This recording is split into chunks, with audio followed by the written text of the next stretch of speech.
Buenas noches, bienvenidos. Qué bueno que estás ahí, qué bueno que nos encontramos en nuestro espacio, nuestro refugio. El momento en que el mundo, con todo su ruido, se detiene un poco y podemos respirar, podemos pensar, podemos reconectar con lo que de verdad importa. Y la gente me pregunta, ¿cómo me preguntan? Me revientan los correos, me paran en la calle, me inundan los comentarios en las redes sociales. Me agarran del brazo y me dicen, Dante, con este caos que estamos viviendo, con todo lo que pasa, Dante, ¿tú qué crees? ¿Tú crees que los presidentes actuales, los líderes que están tomando las decisiones, ¿tú crees que de verdad, en lo profundo, creen en Dios? ¿O será que el poder se convirtió en su único Dios? ¿Les queda un gramo de fe verdadera? Me preguntan por el de Argentina, me preguntan por el de El Salvador, me preguntan por el de España, por el de Estados Unidos. ¿Creen de verdad o es puro show? Y es una pregunta tremenda, es una pregunta profunda. Porque claro, nosotros vemos el espectáculo, vemos la foto en el periódico, los vemos en la televisión el día que asumen el cargo. Ahí están, impecables, el traje perfecto que vale miles, la sonrisa ensayada, la banda presidencial cruzada en el pecho. ¿Y qué es lo primero que hacen? El gran acto de fe. Ponen la mano sobre la Biblia. Unos ponen la mano derecha sobre una Biblia gigante que alguien sostiene. Una Biblia que parece más grande que la fe que dicen tener. Otros ponen la mano izquierda. ¿Qué más da? Algunos incluso la besan. ¡Clac! Un beso rápido para la foto. Y juran por Dios y por la patria. Juran defender la Constitución. Juran proteger al pueblo. Y usan el nombre de Dios como si fuera el patrocinador oficial de la ceremonia. Y no solo ese día, los vemos en los eventos religiosos. Si hay un desastre nacional, un terremoto, una inundación, ¿qué hacen? ¡Bum! Convocan a un día nacional de oración. Y ahí están ellos, en primera fila. Por supuesto, con la cabeza inclinada, con esa cara de preocupación que ensayaron en el espejo. Los vemos si van a la catedral en Semana Santa. Los vemos si saludan al Papa en el Vaticano y se toman la foto dándole la mano, ¡clic! Foto que va directo al cuadro de la oficina. Los vemos si abrazan al pastor de moda, al rabino influyente, al que trae los votos. Saben citar un par de versículos, se los aprenden de memoria, saben hablar de valores, saben hablar de la familia, aunque la de ellos esté hecha un desastre. Saben hablar de nuestra tradición judeocristiana cuando les conviene para el discurso. Y nosotros, desde casa, a veces cansados de pelearla, a veces preocupados por las facturas, por el futuro de nuestros hijos, los vemos y sentimos un pequeño alivio. Decimos, qué bueno, por lo menos este hombre cree en Dios, por lo menos tiene temor de Dios. Por favor, lo que tiene es temor de perder la próxima elección. Creemos que el país está en buenas manos. Pero yo te pregunto a ti esta noche, a ti que estás ahí, quizás en tu cama, quizás en el sofá, buscando un poco de paz, yo te pregunto, ¿eso es fe o eso es política? ¿Eso es convicción o es pura conveniencia? ¿Es una entrega genuina al Altísimo o es un show bien calculado para ganar votos? ¿Están buscando la guía de Dios o están buscando la aprobación de los millones de creyentes que votan? Porque seamos honestos, poner la mano sobre la Biblia es muy fácil. Es un gesto, dura 10 segundos. Cualquiera puede hacerlo. Un actor puede hacerlo. Un mentiroso profesional puede hacerlo. La pregunta no es ¿qué hacen con la mano durante esos 10 segundos de fama? La pregunta es ¿qué hacen con las dos manos durante los 4 años siguientes? ¿Qué firman con esa mano? ¿Qué decisiones toman cuando las cámaras se van? Cuando están solos en la oficina oval, en la Casa Rosada, en la Moncloa, cuando nadie los ve, ¿ahí también piensan en Dios? ¿O solo piensan en las encuestas, llaman a Dios o llaman al asesor de imagen? El poder es un escenario, y en el escenario todos usan máscaras, todos interpretan un papel. El político profesional es, antes que nada, un actor, un camaleón, estudia su guión. Y si su guión, si sus asesores le dicen que el 70% del país es creyente, pues ese día él será el creyente número 1. El tipo que el día anterior estaba leyendo el horóscopo, de repente se convierte en Billy Graham. Aprenderá el lenguaje, aprenderá a decir bendiciones, aprenderá a decir si Dios quiere, aunque le importe un comino lo que Dios quiera. Aprenderá a terminar sus discursos con el gran final. Que Dios bendiga a nuestra gran nación. Y nosotros aplaudimos. Aplaudimos como focas, porque suena bien, porque nos da una dosis de esperanza. Pero, ¿estamos viendo al hombre o estamos viendo al personaje? ¿Estamos viendo el corazón o estamos viendo el empaque? Es como cuando vas al supermercado. Ves una caja preciosa, brillante, con letras doradas. Dice producto premium, 100% genuino, calidad de exportación. Y te gastás el dinero. Llegás a tu casa, abres la caja. ¿Y qué hay dentro? Aire, está vacía. O peor, está llena de algo que no sirve, de algo podrido. Compramos el empaque. Y los políticos son expertos en empaques. Son los mejores gerentes de marketing del mundo. Poner la mano sobre la Biblia. ¡Qué acto tan tremendo! Están poniendo la mano sobre el libro que dice no mentirás mientras su jefe de prensa reparte noticias falsas en la sala de al lado. Están poniendo la mano sobre el libro que dice no robarás mientras negocian la coima debajo de la mesa. Están poniendo la mano sobre el libro que dice amarás a tu prójimo como a ti mismo mientras construyen muros y desprecian al inmigrante. Están poniendo la mano sobre el libro que dice ay del que oprime al pobre y 10 minutos después firman el decreto que congela la jubilación. Están poniendo la mano sobre el libro que dice la justicia seguirás y después levantan el teléfono para presionar a un juez. Están poniendo la mano sobre el libro que dice que Dios derriba del trono a los poderosos, a ellos, y exalta a los humildes. Yo me pregunto si esa página se la saltan. ¿La arrancan antes de jurar? ¿Se dan cuenta del peso de ese libro? ¿Saben lo que están tocando? ¿Sienten el fuego de esa palabra? ¿O es solo un requisito, un objeto de utilería, un trámite más, como firmar un papel o cortar una cinta? Es como el que se cuelga una cruz de oro en el pecho. Una cruz que pesa medio kilo, que brilla, que todos ven, qué devoto, pero no es capaz de cargar la cruz de madera de perdonar a su hermano. No es capaz de cargar la cruz de la honestidad en su negocio. No es capaz de cargar la cruz de la fidelidad a su esposa. La cruz de oro es un adorno, es joyería. La cruz de madera es un compromiso. Y yo me pregunto si para muchos líderes la Biblia no se ha convertido en eso.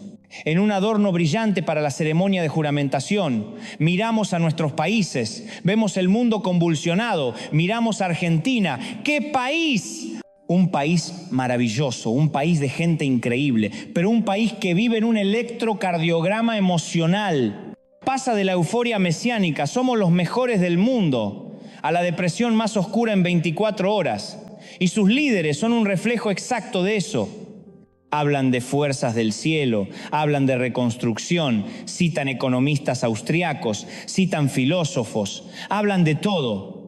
Pero yo pregunto, ¿dónde queda Dios en la economía real? ¿Dónde queda Dios cuando la inflación se come el plato de comida del jubilado? ¿Dónde queda Dios en la honestidad de la gestión? ¿O es que Dios no tiene permitida la entrada al Ministerio de Economía? Luego miramos a El Salvador, ¡boom! Vemos un líder que rompe el molde, un líder que se atreve a orar en público, un líder que habla de Dios sin miedo en foros internacionales. ¡Qué valiente! Y millones de cristianos en todo el continente, desesperados por un referente, dicen, amén, por fin uno de los nuestros, este sí es. Y yo digo, qué bueno que ore, ojalá oraran todos, pero un momento, la oración pública nunca, jamás puede reemplazar a la justicia privada. La fe no se mide en cuántas veces oras frente a una cámara. Eso es marketing. La fe se mide en cómo tratás al prisionero, en cómo tratás al que nadie ve, en si la justicia es igual para tu amigo y para tu enemigo. David oraba, sí, era un adorador, pero David también fue un asesino y un adúltero. La oración no te hace santo, es la obediencia la que te santifica. Y cruzamos el charco, miramos a España, un país que fue la cuna de la fe para medio mundo. De ahí salieron los misioneros, construyeron catedrales que te quitan el aliento. Pero hoy vas a España y las catedrales son museos. La gente paga una entrada, paga 10 euros para ver dónde sus abuelos iban a arrodillarse gratis. Los líderes hablan de progreso, hablan de derechos, hablan de modernidad, de la Agenda 2030. Y la palabra Dios, parece que les da alergia. Parece que es una palabra anticuada, de la abuela, una palabra que estorba, una palabra que no es europea. Dios quedó archivado, es una pieza de museo. Entonces, ¿dónde estamos parados? Estamos en un punto donde la fe se ha vuelto una herramienta, un martillo para construir o un arma para destruir. Y aquí es donde el título de esta noche cobra sentido. El político, por definición, no busca la verdad absoluta, no le interesa. Un político busca el consenso, busca los números. Un político se despierta y no pregunta, ¿qué quiere Dios? Pregunta, ¿qué dicen las encuestas? ¿Cuántos votos me da esto? Si ser creyente me da 5 millones de votos. Seré el mejor creyente que hayas visto. ¡Aleluya! Iré a misa, iré al culto, citaré la Biblia, me pondré la corbata del color que diga el pastor. Si ser ateo me da 5 millones de votos, diré que la religión es el opio del pueblo y que la ciencia es nuestro único Dios. Si ser ambiguo me da 10 millones de votos, diré que soy espiritual pero no religioso. ¿Entiendes? Ellos no le responden a Dios. Ellos le responden a las encuestas. Su Biblia no es la palabra de Dios. Su Biblia son los números del rating. Su Biblia son los sondeos de opinión. Su Espíritu Santo es el asesor de imagen, el que le dice cómo peinarse y qué traje usar. Ese es su Dios. Y ahí está el peligro para nosotros. El peligro de poner nuestra esperanza en hombres que cambian de opinión como cambian de camisa. Hoy creen, mañana dudan. Hoy te abrazan, mañana te desconocen. La pregunta que la gente me hace, Dante, ¿los presidentes creen en Dios? Es una pregunta que esconde algo más profundo. Es una trampa. ¿Por qué nos importa tanto? ¿Por qué necesitamos desesperadamente que ellos crean? ¿Qué vacío hay en nosotros? ¿Qué orfandad tenemos? Que intentamos llenarlo con la fe de un político. ¿Es la fe de ellos la que nos va a salvar o es la nuestra? Estamos apenas comenzando esta noche. Porque el problema no es la foto que ellos se toman con la Biblia. El problema es el poder que esa foto tiene sobre nosotros. El problema es lo que esa foto revela, no sobre ellos, sino sobre nuestra propia fe. Y es que el poder es el veneno más sutil que existe. ¿Saben qué pasa con el poder? El poder es un veneno, sí, pero no es un veneno de esos que te matan de golpe. No es como la cicuta, que te la tomás y caes seco. No, el poder es un veneno sutil, es un veneno dulce. Es un veneno que te vas tomando a sorbitos, en copas de lujo, en el palacio, y te empieza a gustar. Te encanta. Es una droga. Es la droga más adictiva que existe en la faz de la tierra. Más que la cocaína, más que la heroína, más que cualquier cosa que te puedas imaginar. Es el Dios que sí responde, el Dios que sí te da lo que pides al instante. ¿Y sabes cuál es el primer efecto de esa droga? Te infla el ego, te lo infla como un globo. Empiezas a sentirte diferente. Empiezas a sentirte más grande. Sales a la calle y la gente te aplaude. Llegas a un lugar y todo el mundo se pone de pie. Dices algo aunque sea una estupidez y los periodistas lo anotan como si fuera la revelación del Sinaí. Firmas un papel y cambias la vida de millones de personas. Imagínatelo por un momento. Ponte en sus zapatos. Un día eres un candidato, un tipo que tiene que pedir por favor que lo escuchen, que tiene que rogar por un voto, que tiene que comerse un chorizo en la calle para la foto. Y al día siguiente, eres el excelentísimo señor presidente. Ya no haces fila en el aeropuerto se cierra para ti. Ya no manejas en el tráfico se corta para ti. Ya no vas al supermercado. Vives en una burbuja climatizada, blindada, perfecta. Tienes un palacio para vivir, tienes un avión privado para viajar, tienes un ejército de gente a tu servicio cuyo único trabajo es que tú estés contento. Cuyo único trabajo es decirte, sí, señor presidente. Brillante, señor presidente. ¡Qué genio, señor presidente! Este es el veneno. Empiezas a vivir en una cámara de eco. Solo escuchas tu propia voz rebotando en las paredes de oro de tu palacio y la voz de los que te aplauden. El que te critica es un enemigo. El que te cuestiona es un traidor. Y lentamente, sin darte cuenta, empiezas a creer lo que dicen de ti. Empiezas a creer que realmente eres especial. Empiezas a creer que tienes todas las respuestas. Empiezas a creer que la nación depende de ti, que tú eres el Salvador, que tú eres el Mesías que el país estaba esperando. Ahí está el peligro. ¿Se dan cuenta? El único Mesías que este mundo tiene caminó sobre sandalias, lavó los pies de sus discípulos con una toalla y murió en una cruz. Pero el Mesías político, el que está drogado de poder, viaja en avión privado, le besan la mano en la alfombra roja y quiere que los demás mueran por él. Son dos modelos totalmente opuestos. Y aquí viene la pregunta clave, la pregunta del millón. Cuando tú estás en esa burbuja, cuando estás drogado de poder, cuando te sientes el centro del universo, cuando te has convencido a ti mismo de que eres la respuesta a todas las oraciones, cuando el poder se ha convertido en tu Dios, ese Dios que te da todo lo que pides al instante, ¿sinceramente crees que todavía necesitas al otro Dios? ¿Para qué diablos necesitas a Jesús?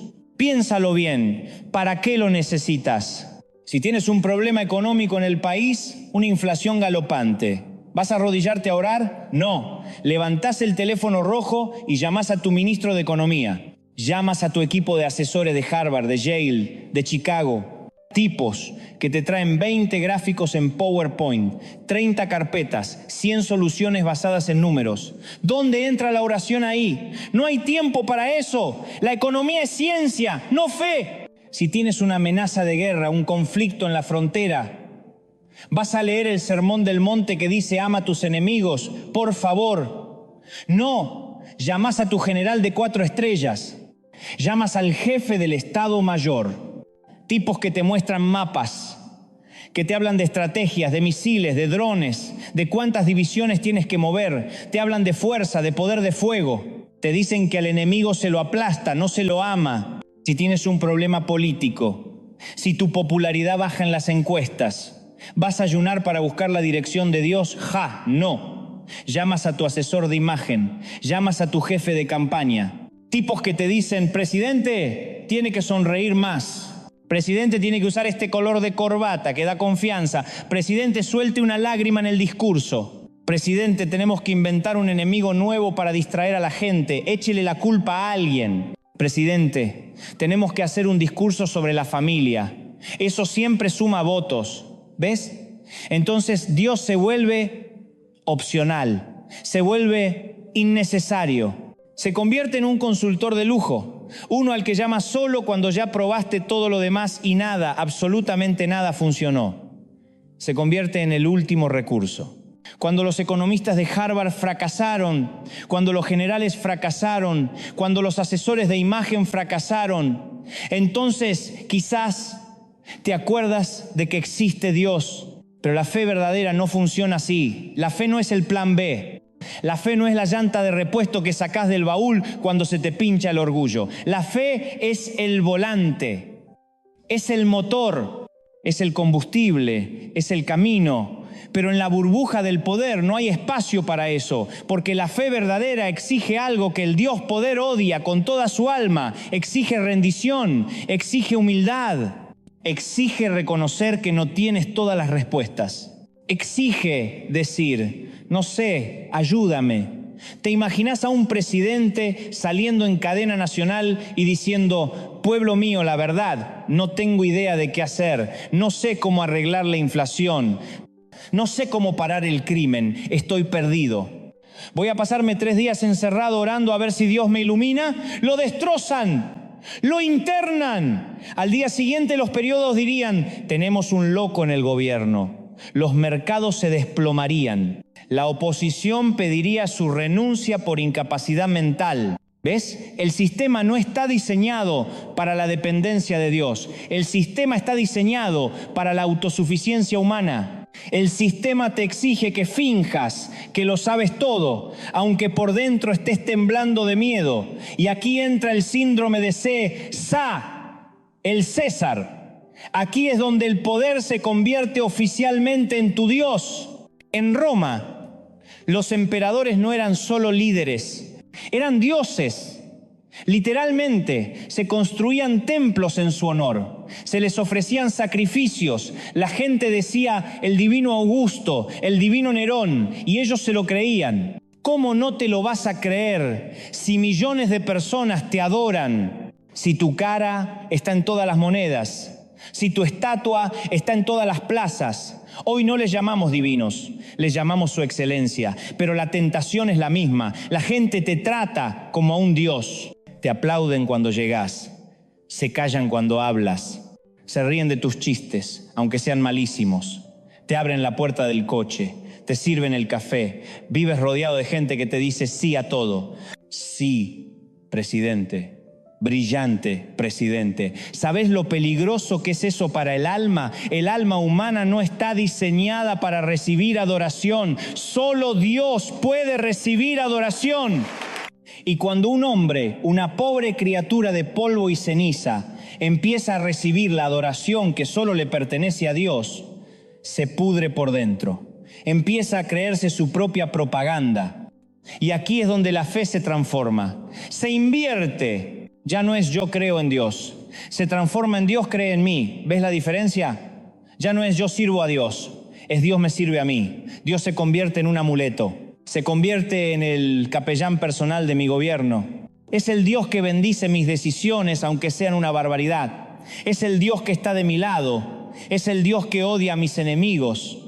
Ya no es el Dios soberano del universo. Es el Dios de mi partido político. Un Dios con mi bandera. Y cuando un líder llega a ese punto, ha perdido el rumbo. Puede que siga poniendo la mano sobre la Biblia. Puede que siga yendo a la iglesia. Puede que siga dando discursos sobre valores. Pero ya no está adorando al Dios del cielo. Se está adorando a sí mismo, usando el nombre de Dios como una máscara. Cuando ves a un líder que no acepta críticas, estás viendo un César. Cuando ves a un líder que cree que solo él tiene la razón, estás viendo a un César. Cuando ves a un líder que se pone por encima de la ley, estás viendo a un César. Cuando ves a un líder que exige lealtad absoluta e incondicional, ahí está. Ese es el Dios poder. Y el problema es que César no puede arrodillarse. Su orgullo no se lo permite. Su ego es demasiado grande. ¿Cómo te vas a arrodillar ante un carpintero de Nazaret si tú eres el dueño del palacio? ¿Cómo vas a pedir perdón si tú eres el que da el perdón presidencial? Es una trampa espiritual terrible. Por eso Jesús dijo algo tan duro. Dijo, es más fácil que un camello pase por el ojo de una aguja que un rico entre en el reino de los cielos. Y el poder es la mayor de las riquezas. Es la riqueza de la voluntad, la riqueza del control. Es el Dios que compite directamente con el Dios verdadero. Así que volvemos a la pregunta. ¿Creen en Dios? Claro que creen. Si el diablo también cree en Dios y tiembla, creer no es el problema. Cualquiera cree. La pregunta es, ¿le obedecen? ¿Se someten a él o ya crearon su propio Dios? Un Dios hecho a su imagen y semejanza. Un ídolo de oro llamado poder, con su propia cara en la moneda, al que llaman Dios para que la gente lo siga. Es que claro, cuando tienes en marcación rápida a los mejores economistas de Harvard, a los mejores generales de 4 estrellas, a los mejores asesores de imagen, te olvidas de que necesitas al mejor Salvador. El Salvador estorba, ocupa espacio, porque el Salvador no viene con gráficos de PowerPoint. Viene con una cruz. El Salvador no viene con tanques y misiles. Viene con una toalla para lavar pies. El Salvador no viene con encuestas de popularidad. Viene con la verdad, aunque duela. Y esa es una medicina muy amarga para el paladar dulce del César. No la quieren tomar, no. Prefieren seguir con su droga, con su veneno dulce, con su Dios poder que les da todo lo que quieren ya. Y como no pueden tener la sustancia, se aferran al ritual, se aferran a la forma. Si no puedo tener la unción verdadera en mi corazón, por lo menos déjenme hacer el show de poner la mano sobre la Biblia. Si no puedo tener la humildad de arrodillarme en privado, por lo menos déjenme dar un discurso sobre la fe en público. Que me vean, que me aplaudan. Y eso nos lleva directamente al peligro de los rituales vacíos, el peligro de la religión sin Dios. Es que cuando no puedes tener la sustancia, te aferrás al ritual. Cuando no puedes tener la relación, te conformas con la religión, y son dos cosas totalmente diferentes. La religión es el intento del hombre de alcanzar a Dios, con sus reglas, con sus sacrificios, con sus edificios. El Evangelio es Dios mismo, bajando a la tierra, abriéndose paso entre nuestro desorden para alcanzarnos a nosotros. Son dos caminos opuestos, pero el líder, el César, el que está inflado de poder, el que adora al Dios poder, no puede aceptar el Evangelio. ¿Por qué? Porque el Evangelio le exige rendirse, le exige bajarse del caballo, le exige pedir perdón, pero sí puede usar la religión. La religión le encanta. ¿Por qué? Porque la religión se puede controlar. La religión son rituales, son formas, son cosas que puedes hacer para que la gente te vea. Es el disfraz perfecto. La religión se convierte en un traje de gala, un esmoquín. ¿Viste el esmoquín? Es elegante, brilla. Te lo pones para la fiesta de fin de año, te lo pones para la boda, te lo pones para la foto importante en la alfombra roja. Impresiona. Pero nadie vive en esmoquín, nadie duerme con esmoquín, nadie va a trabajar a la fábrica con esmoquín.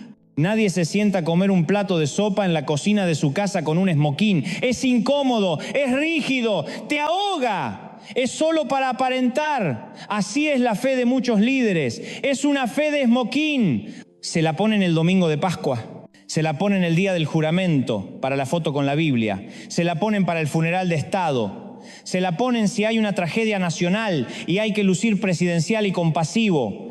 Pero el lunes a las 8 de la mañana, cuando están en la oficina, cuando hay que tomar la decisión difícil, el esmoquín está guardado en el armario, colgado, y se ponen el traje de negocios, se ponen el traje de la conveniencia, se ponen el traje del todo vale, se ponen el traje de la política es así, mi hermano. El problema es que Jesús no te ofrece un esmoquín, Jesús no te ofrece un traje de domingo, Jesús te ofrece una piel nueva.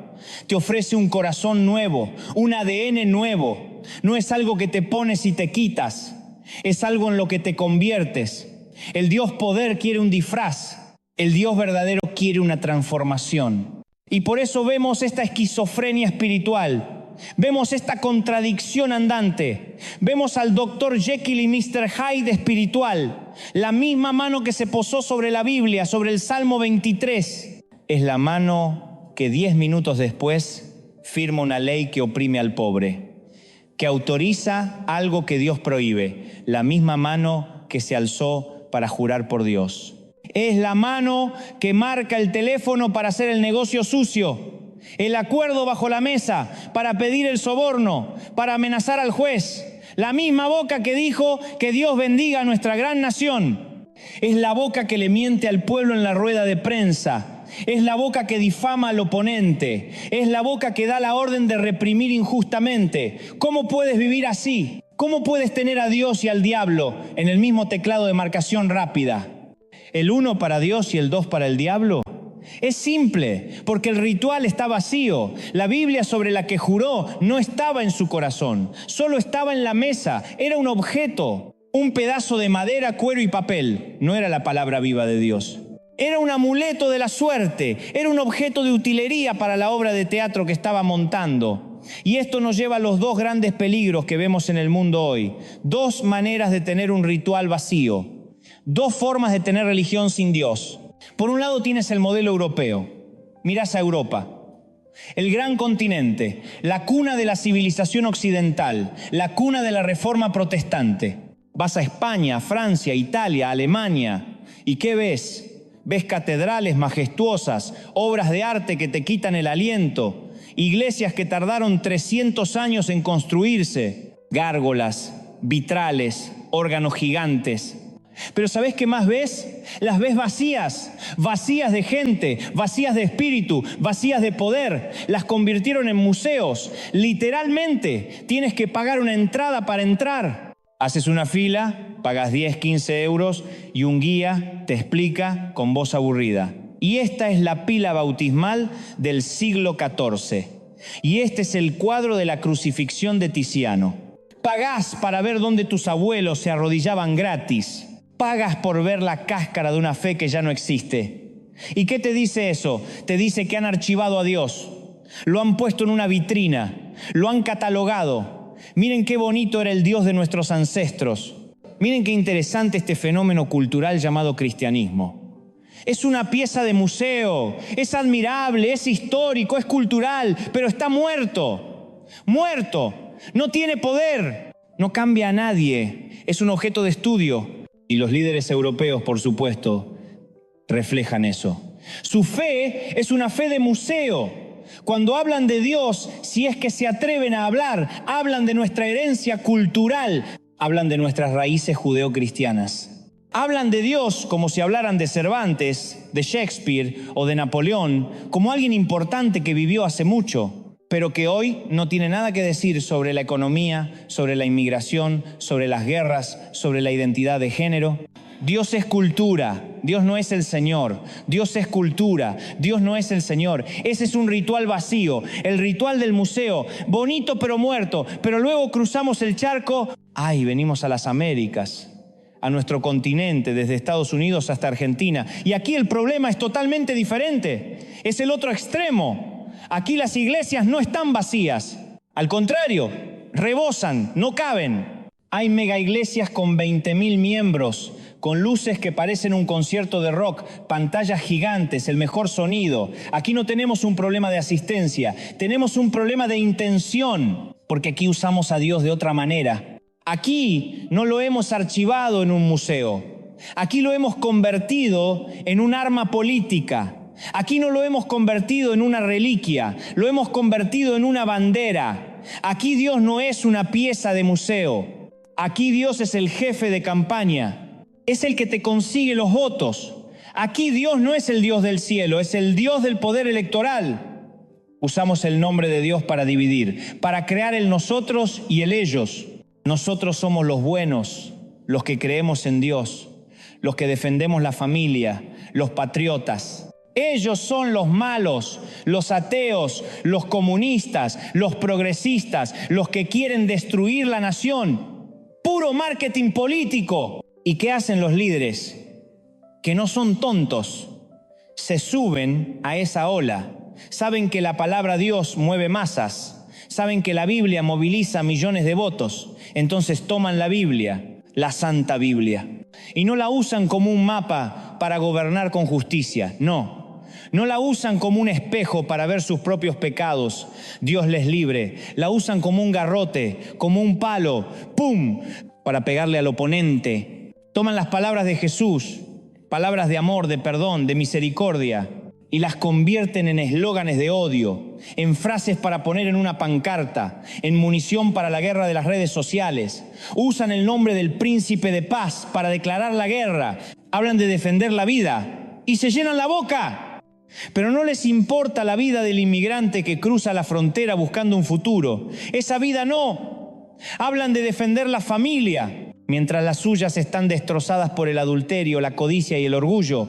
Hablan de principios bíblicos.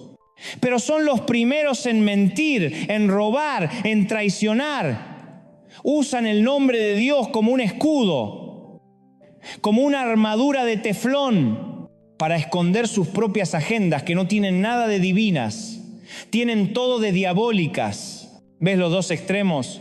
Es la misma religión vacía. Unos lo metieron en un museo, otros lo convirtieron en un arma. Unos lo tratan como si estuviera muerto, otros lo usan como si fuera un matón a su servicio. Pero en ambos casos es un ritual vacío, en ambos casos es religión sin relación, es la forma sin el fondo, es el ruido sin la voz. ¿Sabes qué es? Es como un matrimonio muerto, te lo explico así de simple. Puedes tener la foto de la boda colgada en la pared del salón. Una foto preciosa, el vestido blanco, el traje negro, parecían tan felices. El beso. ¡Clic! Puedes tener el papel firmado por el juez, el certificado de matrimonio, legal, oficial, con sello. Puedes tener el anillo de oro en el dedo, brillante, caro. Tienes todos los rituales, tienes todas las formas. Pero vives en casas separadas, o peor, viven en la misma casa pero duermen en camas diferentes. No se hablan hace 10 años, se odian, se miran con asco. El amor se murió, la relación está rota, está podrida. Yo te pregunto, ¿estás casado? Sí, en el papel, en el ritual, en la foto, pero no hay matrimonio, no hay relación, no hay vida. Es una mentira. Así es la fe de muchos, y así es la fe de muchos de estos líderes.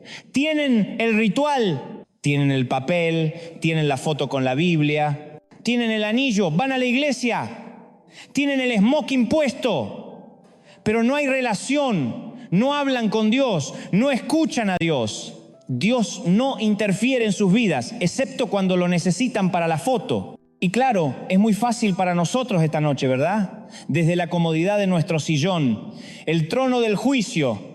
Es muy fácil apuntar con el dedo y decir, ¡qué hipócritas! Míralo a ese, usando a Dios como un arma. Míralo a aquel, tratando a Dios como un museo. ¡Qué fácil es! Es fácil. Y nos hace sentir bien, ¿a que sí? Nos hace sentir superiores. Yo no soy como ellos.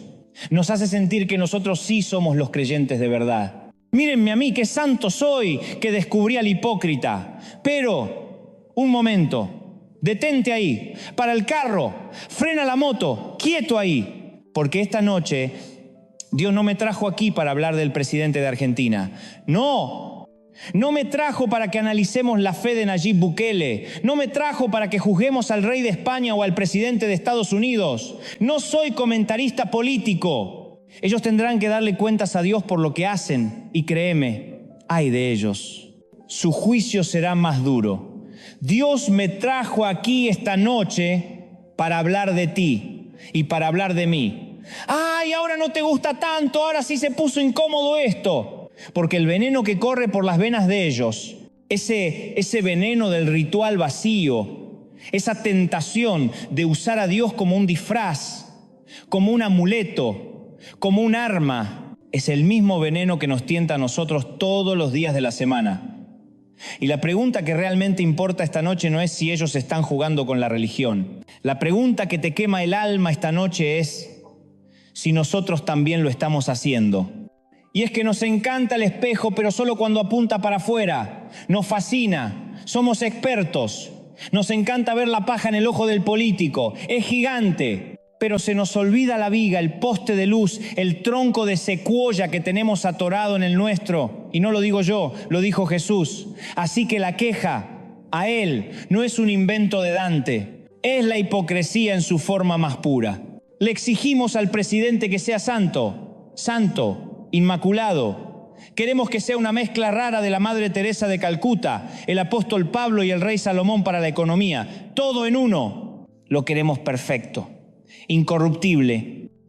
Un hombre que se levante a las 5 de la mañana a orar, que ayune 3 veces por semana, que lea la Biblia entera cada mes, casi un ángel. Pero, ¿y tú? ¿Y yo? ¿Cómo está nuestra santidad? La de entrecasa. Esa que no se publica en Instagram con un versículo bonito, esa que nadie ve. Tú le exiges al presidente que no mienta en cadena nacional, te indignas, golpeas la mesa, dices está mintiendo. ¿Cómo le miente al pueblo? Descarado. Pero tú, ¿le mientes a tu jefe en el trabajo? ¿Le dices que estás enfermo? Ay, jefe, me muero, cuando en realidad te quedaste dormido viendo Netflix. ¿Le mientes a tu esposa sobre dónde estabas anoche? No, mi amor.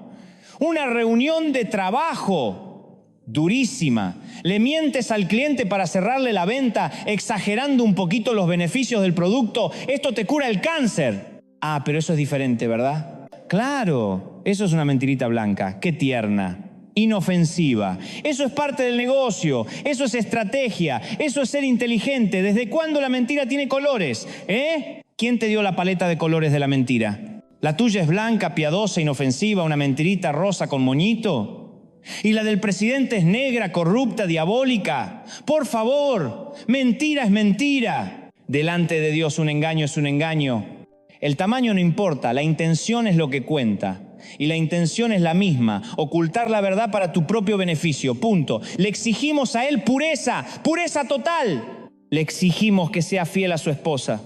Y si se descubre un escándalo, mi mamita querida, lo queremos crucificar en la plaza pública, que renuncie, inmoral, adúltero, a la hoguera con él. Pero, un momento, ¿qué estás viendo tú en tu teléfono celular a solas en la noche? ¿Qué mirás en la computadora cuando crees que todos en la casa están durmiendo? Esos clics a las 2 de la mañana, esas ventanas de incógnito. ¿Crees que incógnito significa invisible para Dios? por favor, esas suscripciones que tienes escondidas. ¿Crees que Dios no las ve? ¿Crees que la santidad solo aplica de la cintura para arriba? ¿Crees que la infidelidad solo es física? El mismo Jesús, ese que citamos tanto en Facebook, dijo que si mirabas a una mujer para codiciarla, ya habías adulterado en tu corazón. Ya lo hiciste. Y tú estás ahí con el corazón hecho un desastre, pidiendo la renuncia del político por inmoral. ¡Qué locura! Queremos que el presidente sea santo en público, mientras nosotros practicamos y escondemos nuestro pecado en privado. Y esta es la mejor parte. Esta es la cereza del pastel de nuestra hipocresía. Oramos y ayunamos, hacemos vigilias, cadenas de oración. ¿Para qué? Para que el presidente tenga fe. Señor, por favor, dale fe a nuestro presidente. Señor, que confíe en ti para que arregle la economía. Señor, que confíe en ti para que baje la inflación, para que se acabe la deuda externa, para que se termine el desempleo. ¡Aleluya! Le estamos pidiendo a ese hombre que tenga una fe del tamaño de mover el monte Everest de la economía nacional. Le pedimos que crea que Dios puede resolver problemas de millones y millones de dólares. Una fe de superhéroe. Pero, ¿y tu fe, la tuya? ¿Cómo está tu fe cuando llega la factura de la luz? ¿Cómo está tu fe cuando se te rompe el auto y no tienes para el repuesto? ¿Cómo está tu fe cuando no llegas a fin de mes? ¿Cómo está tu fe cuando la tarjeta de crédito está al rojo vivo, está explotada, está echando humo, está pidiendo piedad y el banco te llama 20 veces al día? Ahí no tenemos tanta fe, ¿verdad? Ahí se nos fue el aleluya. Se nos cayó el Jehová Jireh. Ahí no decimos, no te preocupes familia, Jehová Jireh proveerá. No, ¿qué vas a decir eso? Ahí nos comemos las uñas hasta los codos. Ahí nos pasamos la noche sin dormir, dando vueltas en la cama, mirando el techo. Ahí nos peleamos con nuestra esposa por el dinero. Ahí llamamos al primo, al amigo, al prestamista, a la bruja si es necesario, a ver quién nos saca del pozo. Le pedimos al presidente que confíe en Dios para manejar el presupuesto de una nación entera. Y nosotros no confiamos en Dios para que provea el alquiler del mes que viene. ¿Te das cuenta de la ridiculez? ¿Te das cuenta de la doble moral espiritual? Queremos que Él tenga una fe de gigante, mientras nosotros vivimos con una fe de hormiga. ¿Y sabes por qué hacemos eso? Porque es más fácil, es más cómodo, es más fácil delegar la fe. Es más fácil pedirle a Dios que cambie al presidente que pedirle a Dios que me cambie a mí. Es más fácil orar por la economía del país que ordenar la economía de mi propia casa.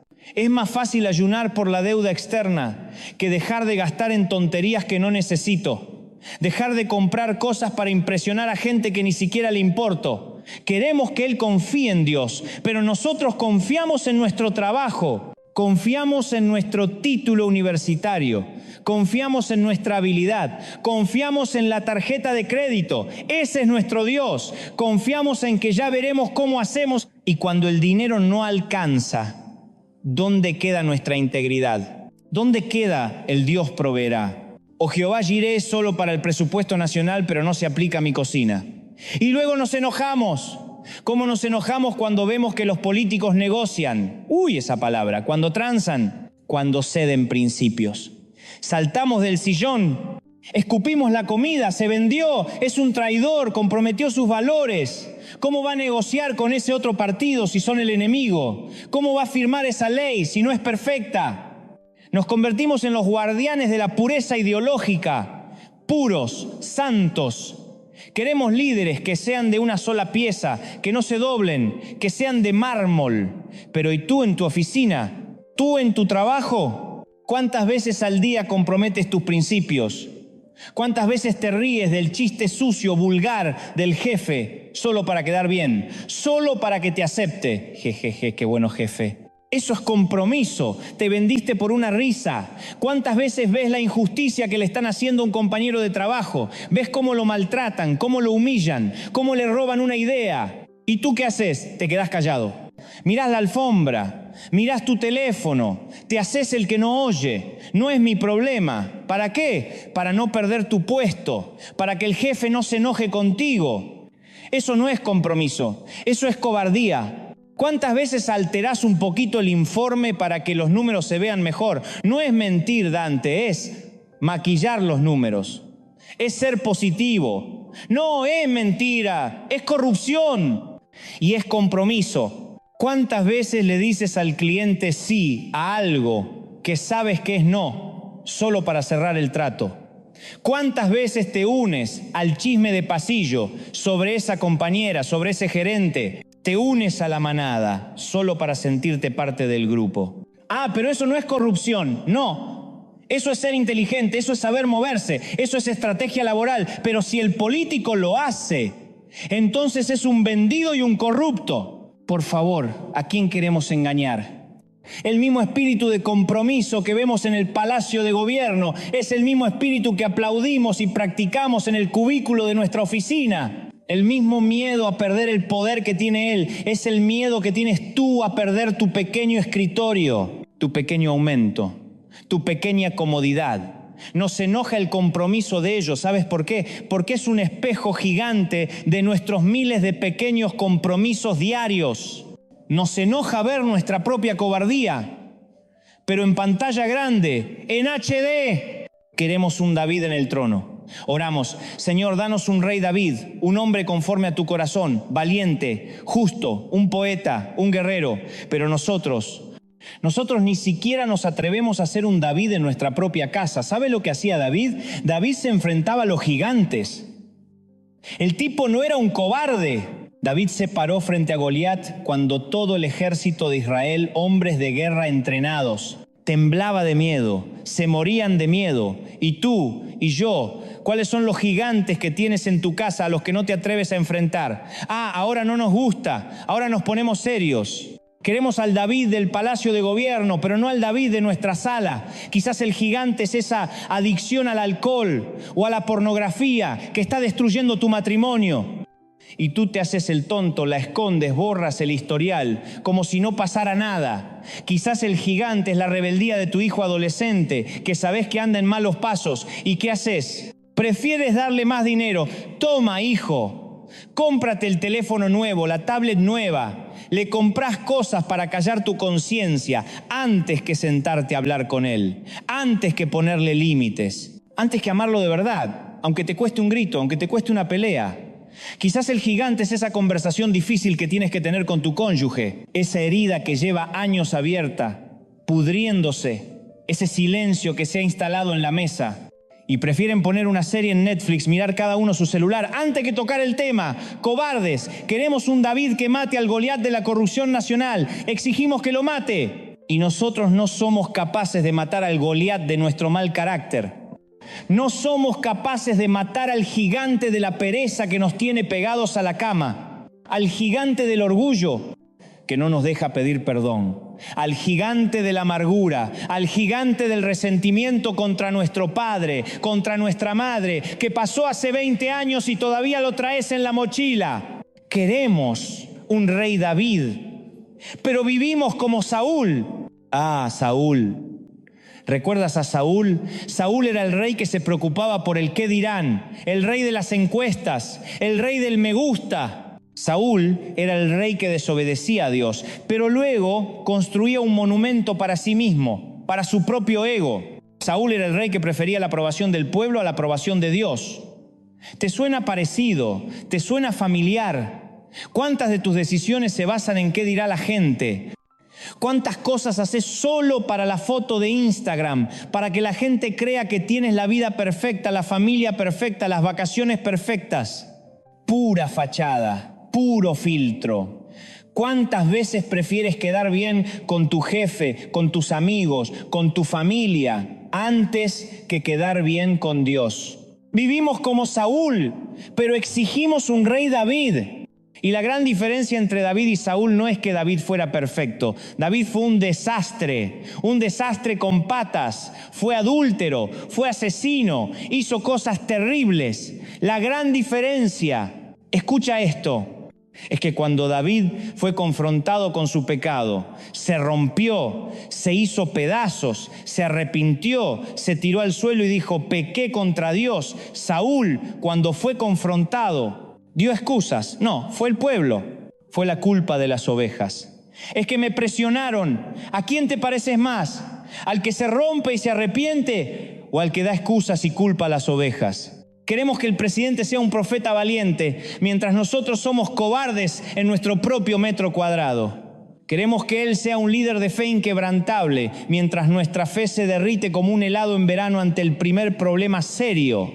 La hipocresía es el perfume favorito del diablo. Y lamentablemente nos estamos bañando en él cada mañana. ¿Y entonces qué hacemos? Hacemos lo más fácil, lo más cómodo. Nos sentamos en nuestro sofá, en nuestro trono, con el control remoto en la mano, y nos convertimos en lo que más criticamos, jueces. Nos convertimos en los jueces del sofá. Es el tribunal más cómodo del mundo. Es maravilloso. No tienes que estudiar leyes, no tienes que presentar pruebas, no tienes que escuchar a la defensa, nada. El sofá es nuestro tribunal, el televisor es la sala del juicio, y el control remoto, el control remoto es nuestro mazo, nuestro martillo de juez. Y ahí estamos, hundidos en la comodidad, hundidos en los cojines, quizás con un plato de comida, con unas papas fritas, con una bebida. Qué cómodo es juzgar con la boca llena, y empieza el juicio. Aparece el presidente en la pantalla, ¡pum!, culpable, siguiente canal. Aparece el líder de la oposición, ¡pum!, culpable, siguiente canal. Aparece el economista, ¡pum!, culpable, siguiente. Todos culpables, somos implacables, somos los jueces más severos de la historia, no perdonamos una. Y nos sentimos tan bien, nos sentimos justos, nos sentimos puros. Sentimos que nosotros sí tenemos la razón, que nosotros sí entendemos cómo deberían ser las cosas. Que si nosotros estuviéramos ahí, en esa silla, lo haríamos mucho mejor. Qué fácil es gobernar desde el sofá. ¿Sabes cómo se llama eso? Se llama soberbia, pura soberbia. Es el pecado más antiguo del universo. Es el pecado que convirtió a Lucifer, el ángel de luz, en Satanás, el acusador. El acusador, ¿te suena familiar? El que se sienta a señalar con el dedo. Nos hemos convertido en una generación de cristianos de sofá. Nuestra mayor batalla espiritual del día es decidir si nos levantamos a orar o le ponemos snooze a la alarma por quinta vez. Esa es nuestra guerra. 5 minutos más, Señor. Y gana el diablo.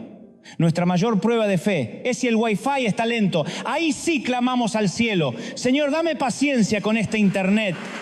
Nuestro mayor acto de sacrificio es dejar de ver la serie que nos gusta para quizás, si nos sobran ganas, leer un capítulo de la Biblia. Vivimos una fe cómoda, una fe de aire acondicionado, una fe de pantuflas, una fe light, cero, descafeinada. Una fe que no incomoda a nadie, una fe que no nos cuesta nada, una fe que no nos saca de nuestra zona de confort. ¿Y sabes qué pasa con la fe cuando se pone demasiado cómoda? Se empieza a morir. Se muere de aburrimiento. La fe es como un músculo.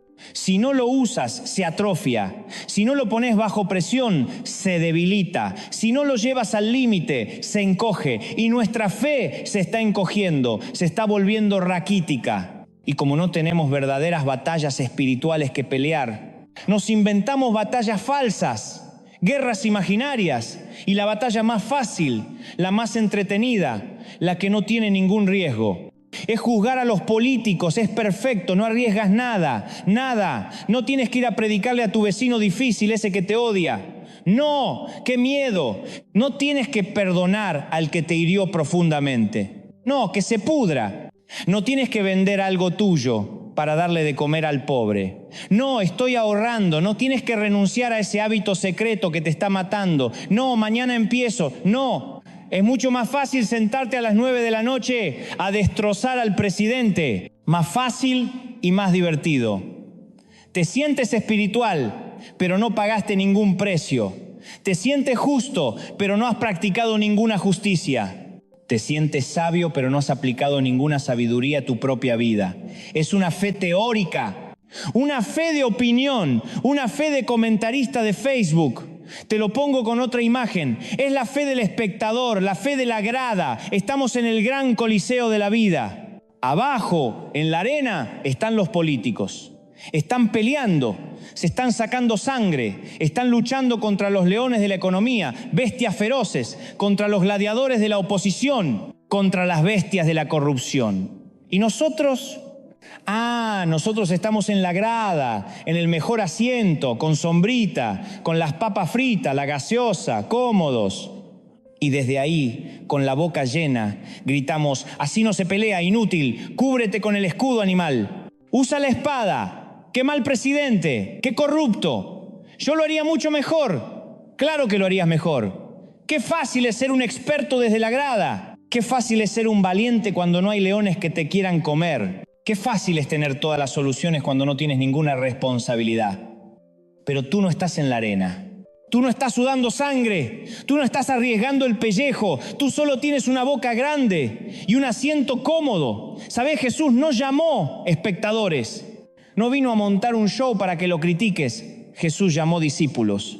Él no dijo: siéntate cómodamente en la grada y opina sobre cómo lo hago. Él dijo: toma tu cruz y sígueme. Toma tu cruz. Y la cruz no es cómoda. La cruz no tiene aire acondicionado. La cruz raspa, la cruz pesa, la cruz duele. La cruz te lleva a un lugar donde no quieres ir. Te lleva a morir a tu orgullo, a morir a tu comodidad, a morir a tu sagrado derecho a opinar sobre todo. Pero nosotros, qué listos, hemos cambiado la cruz por el sofá. Y desde ese sofá, desde ese trono de comodidad, nuestra fe se vuelve teórica, se vuelve abstracta, una fe de opinión, una fe de comentarista de internet y una fe abstracta. Se vuelve hipócrita.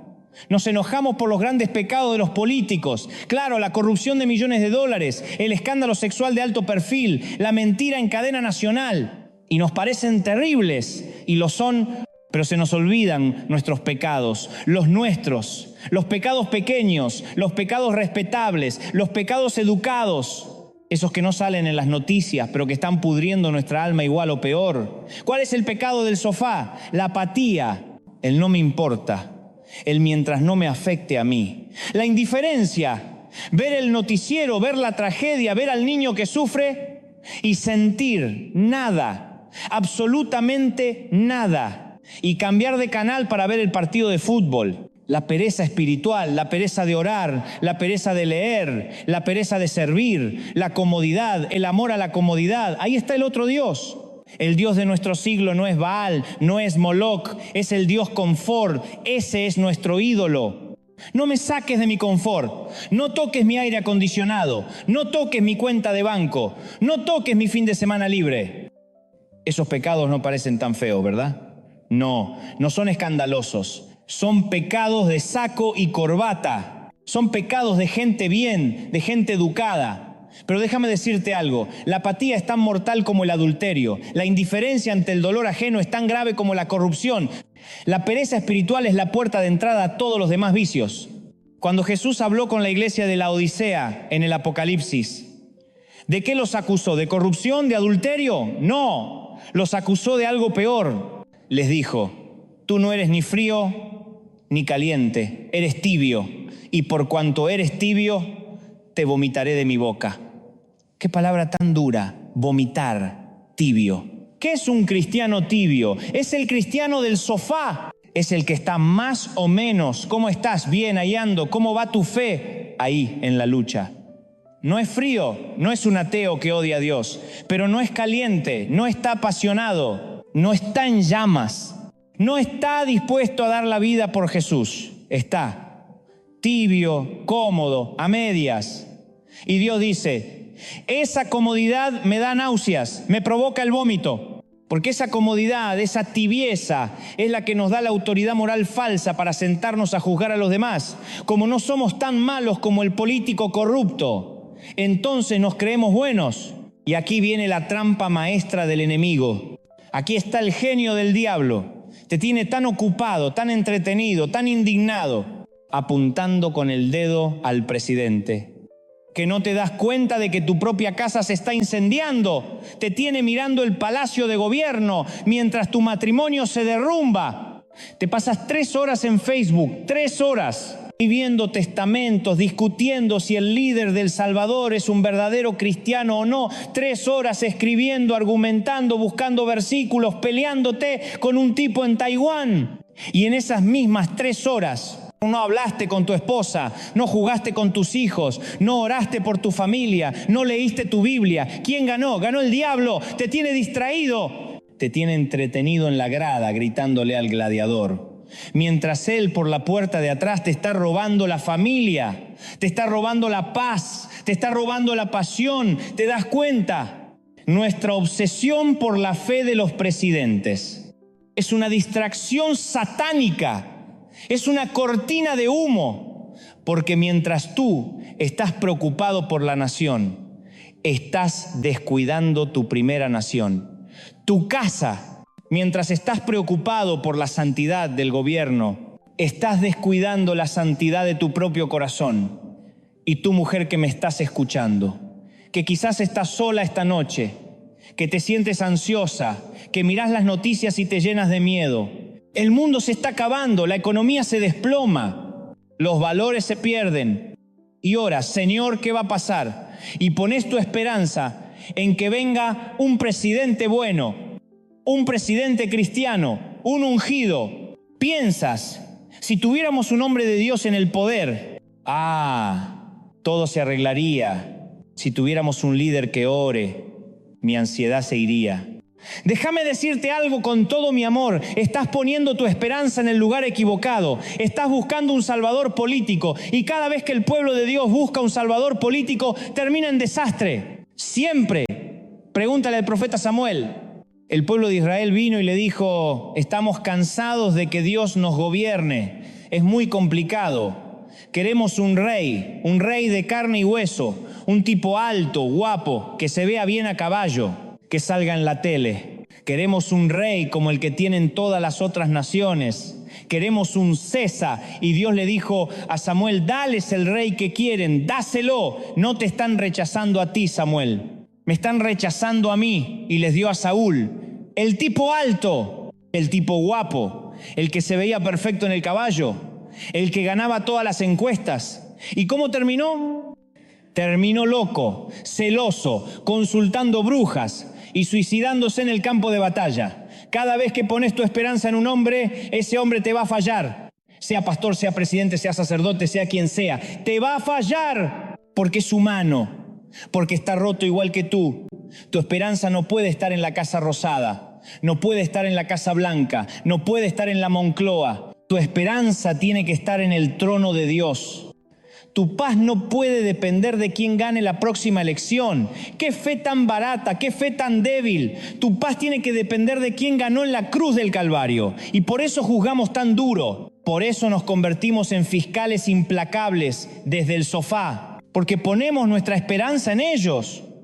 Convertimos al presidente en nuestro pequeño Dios, en nuestro ídolo de carne y hueso. Y cuando fallan, cuando demuestran que son humanos, que son de carne y hueso, que meten la pata igual que nosotros, nuestro ídolo se rompe, se hace añicos, y todo nuestro amor frustrado, toda nuestra esperanza delegada se convierte en odio, en juicio, en veneno. Estamos enojados con ellos, no porque sean pecadores. ¿Qué nos importa si nosotros pecamos todos los días? Estamos enojados con ellos, porque no fueron el Dios que queríamos que fueran. Y mientras seguimos en el sofá, bien cómodos, con el aire acondicionado, tibios, juzgando al mundo. ¿Y sabes qué pasa mientras juzgás? Que tu propia fe se nos muere, se muere de aburrimiento, se muere de falta de uso. Hemos domesticado la fe, la hemos convertido en un gatito persa, bonito, peinado, que duerme en el sofá, que ronronea aleluya, que come su comida en lata y no molesta a nadie. Un cristianismo de pantuflas, una fe que no araña, que no muerde, que no asusta a nadie. Pero la fe de la Biblia no era un gatito. No era una mascota de departamento, era un león que rugía en el desierto. Era una fe que sacaba a los demonios, que sanaba a los enfermos, que resucitaba a los muertos, Era una fe que ponía al mundo de cabeza, una fe que hacía temblar a los césares. Esa fe hacía temblar al Dios poder. ¿Dónde diablos está ese león? Lo hemos cambiado por un gatito que duerme en nuestras piernas mientras criticamos a los presidentes por no ser lo suficientemente cristianos. ¡Qué valientes somos! La gran pregunta esta noche es: ¿cómo dejamos de ser jueces del sofá y empezamos a ser discípulos en la arena? ¿Cómo dejamos de ser espectadores comiendo palomitas y nos convertimos en protagonistas? Y eso empieza, escucha bien, eso empieza cuando dejamos de mirar la paja en el ojo de ellos y empezamos a mirar la viga, el poste de luz, el árbol entero que tenemos atorado en nuestros propios compromisos diarios. Y es que nos quedamos en eso, en el tribunal del sofá, el tribunal supremo de nuestra sala, cómodos, tibios, jueces, apuntando con el dedo. Y el tema central de nuestro juicio es siempre la fe. Pero la fe de ellos, no la nuestra.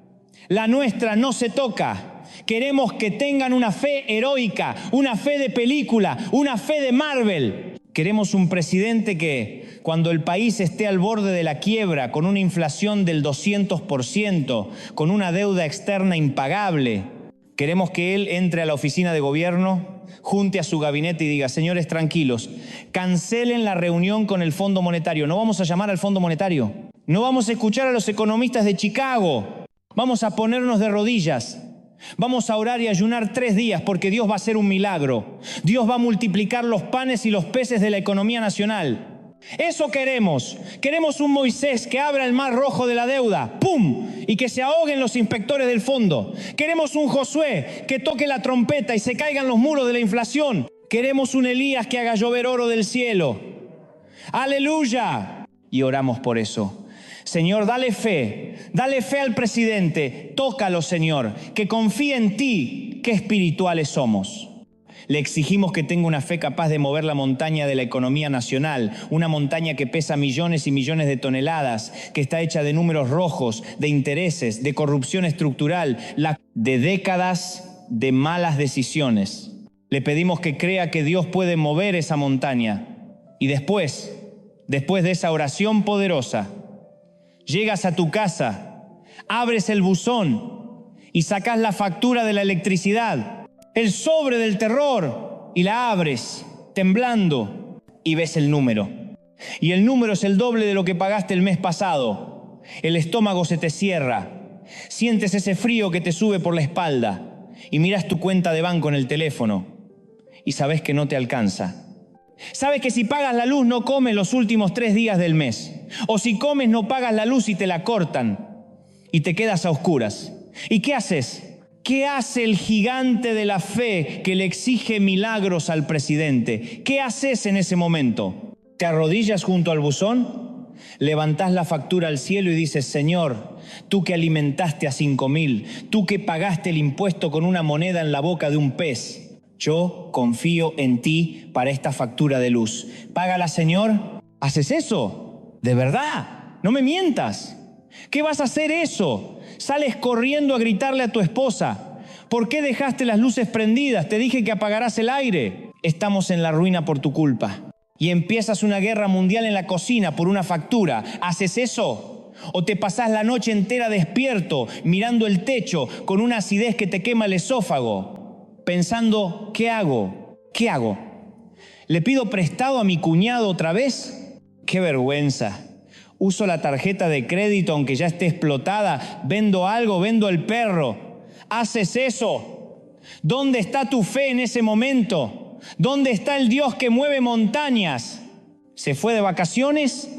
El Dios tuyo solo mueve montañas grandes, las del gobierno, pero las facturas pequeñas, las tuyas, esas no las puede mover.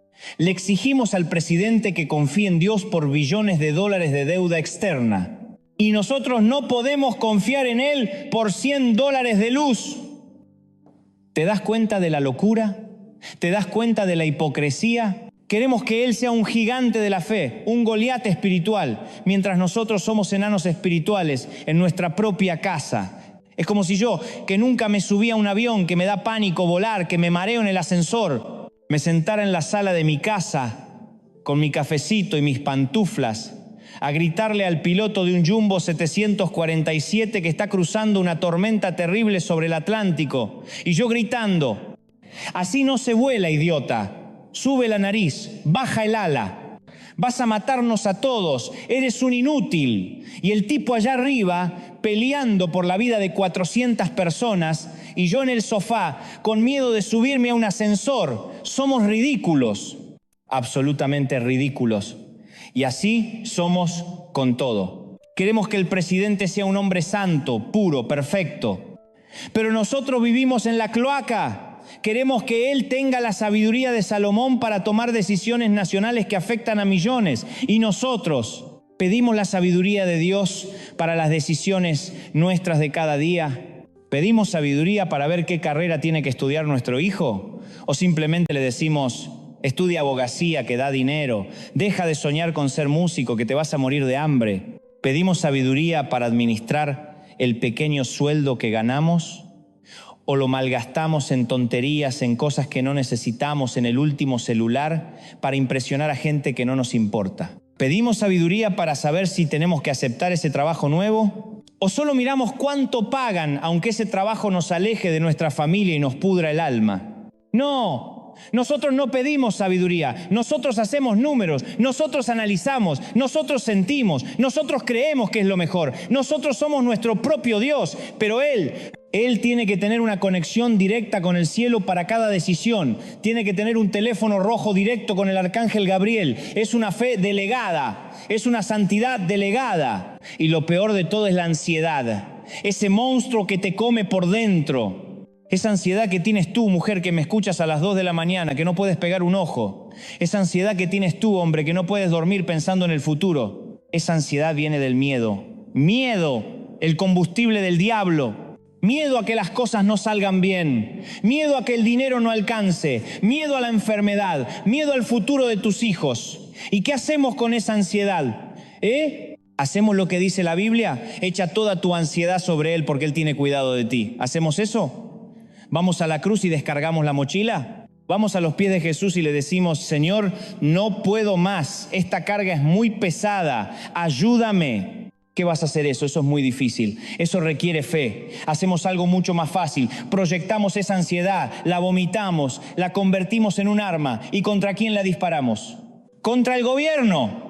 Nuestro miedo se disfraza de indignación justa, nuestra ansiedad se disfraza de preocupación por el país, nuestro pánico personal se disfraza de análisis político. ¡Qué elegantes sonamos! Estoy muy preocupado por la nación. No, estás muerto de miedo por tu propia vida. Y nos sentamos en el sofá a despotricar. Este presidente nos lleva a la ruina, este ministro no sabe nada, el país se va al diablo. Y por un momento nos sentimos mejor. ¿Sabes por qué? Porque ya no es mi miedo, es culpa de ellos. Ya no es mi falta de fe, es la incapacidad de ellos. Estamos usando a los políticos como chivo expiatorio de nuestra propia ansiedad. Estamos usándolos como el pararrayos de nuestros miedos personales. Pensamos, aunque no lo digamos en voz alta, pensamos: si tuviéramos un presidente bueno, santo, perfecto, entonces yo podría dormir en paz. Si la economía del país estuviera bien, mi ansiedad por la factura de la luz se iría. ¿Te das cuenta de la locura? ¿Te das cuenta? Estamos poniendo nuestra paz, nuestra seguridad, nuestra salvación emocional en manos de un político. Estamos convirtiendo al presidente en nuestro Salvador, en nuestro Mesías, en nuestro Dios. Estamos cambiando al Dios del cielo por el Dios del palacio de gobierno.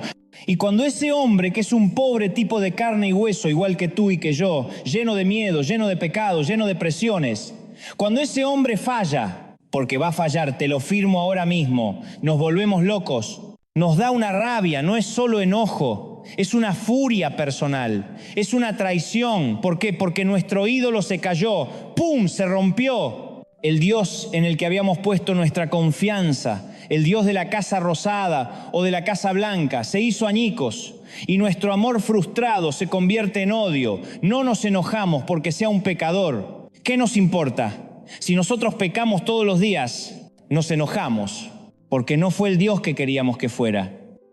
Y mientras hacemos todo ese berrinche idólatra, La fe verdadera, la fe que sí puede calmar nuestra ansiedad, la fe que sí puede pagar la factura de la luz.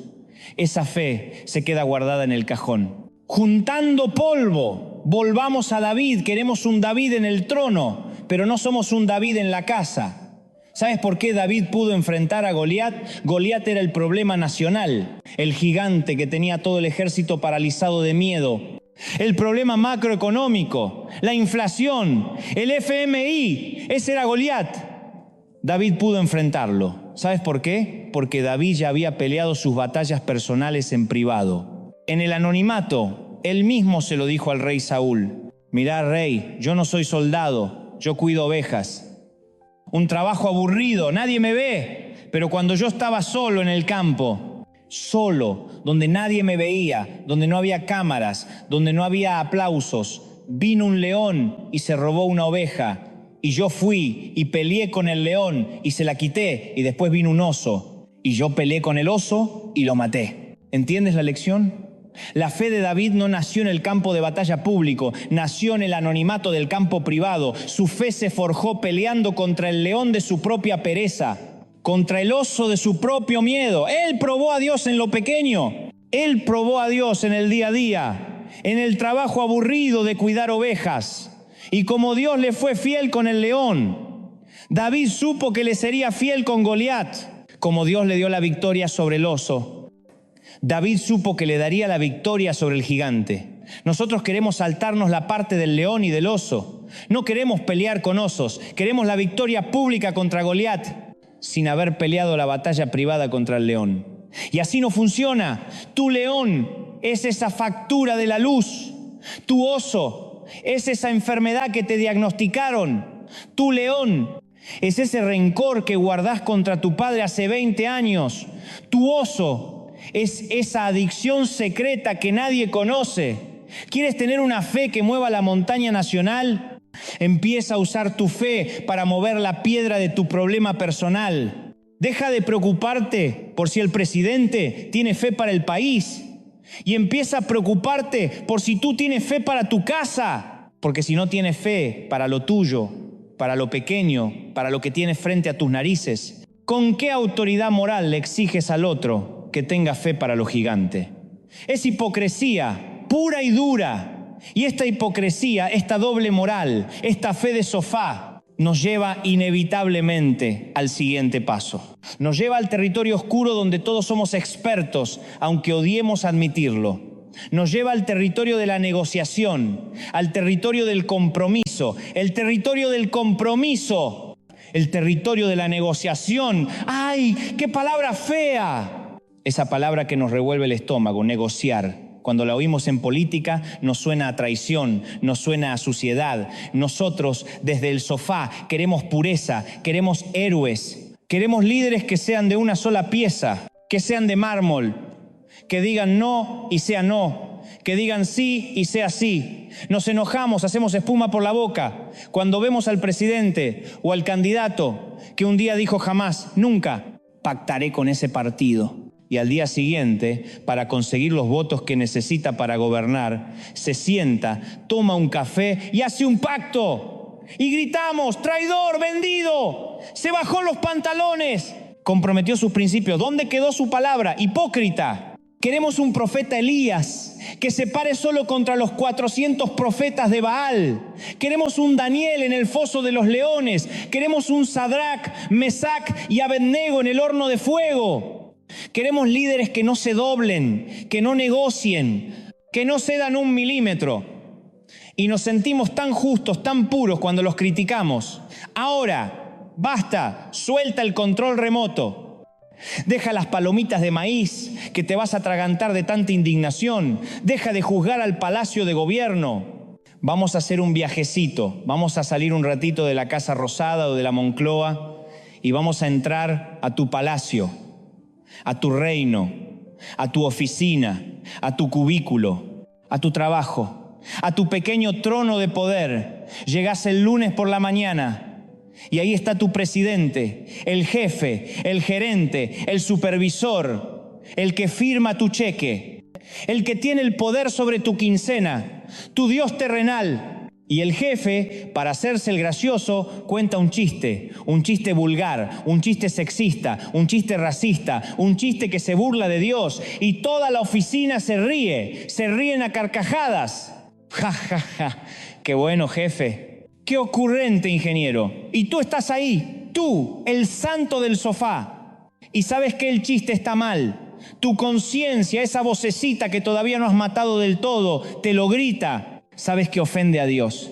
Sabes que denigra a tu compañera de trabajo, esa que está sentada ahí, sonriendo falsamente mientras por dentro está llorando. Lo sabes. ¿Qué haces? ¿Qué hace el guardián de la pureza? Te pones de pie como el profeta Elías y dices: jefe, con todo respeto, ese chiste es un pecado y ofende a Dios y denigra a mi compañera. ¿Y yo no me voy a reír? ¿Haces eso? ¿Qué vas a hacer eso? No me mientas. O sonríes. Esa sonrisita falsa, bajás la mirada, mueves la cabeza, jeje, qué ocurrente. O peor, sueltas una risita nerviosa, una risita falsa de cobarde.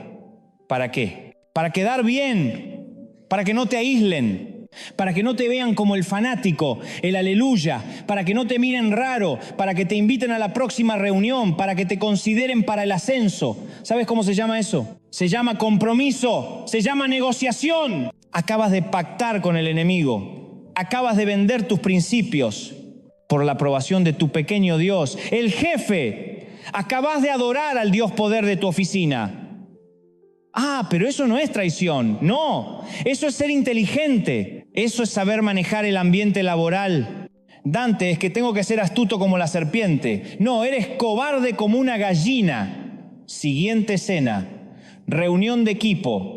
Y tu compañero, ese que se sienta a tu lado, presenta una idea buena en la que trabajó semanas, se quemó las pestañas y el jefe la descarta. Lo humilla delante de todos. ¡Qué idea estúpida, Gómez! Y una hora después, el descarado. El jefe presenta la misma idea como si fuera suya. Le cambió 2 palabras. Y todos aplauden. ¡Qué brillante, jefe! Usted sí que es un visionario. Y tú sabes la verdad. Viste el robo, viste la injusticia, viste la humillación. ¿Qué haces? ¿Qué hace el Daniel del sofá? Te pones de pie como Daniel y dices: perdón, jefe, pero esa idea no es suya. Esa idea es de Gómez. Y es una gran idea y usted lo acaba de humillar. ¿Haces eso? ¿Qué vas a hacer eso? Te quedas callado, mirás la alfombra.